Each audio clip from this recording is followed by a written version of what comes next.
What if we could study people from the time that they were teenagers all the way into old age to see what really keeps people happy and healthy?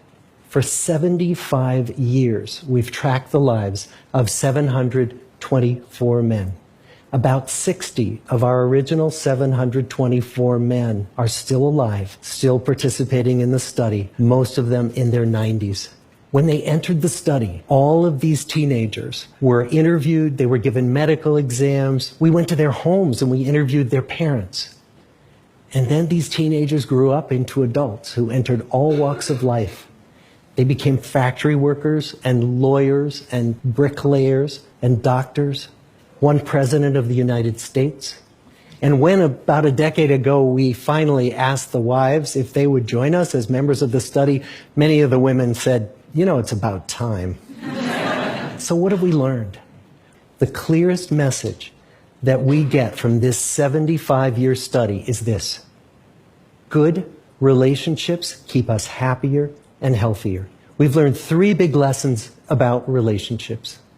The first is that social connections are really good for us and that loneliness kills.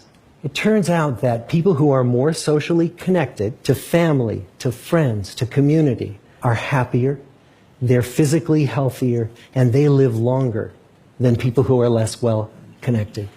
And the sad fact is that at any given time, more than 1 in 5 Americans will report that they're lonely. And we know that you can be lonely in a crowd and you can be lonely in a marriage. So the second big lesson that we learned is that it's not just the number of friends you have, and it's not whether or not you're in a committed relationship, but it's the quality of your close relationships that matters. It turns out that living in the midst of conflict is really bad for our health.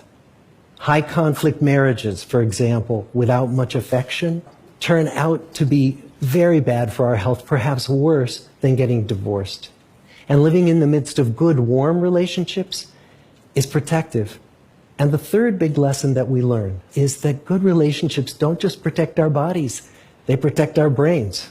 It turns out that being in a securely attached relationship to another person in your 80s is protective. That the people who are in relationships where they really feel they can count on the other person in times of need, those people's memories stay sharper longer. So what about you? Let's say you're 25, or you're 40, or you're 60. What might leaning into relationships even look like?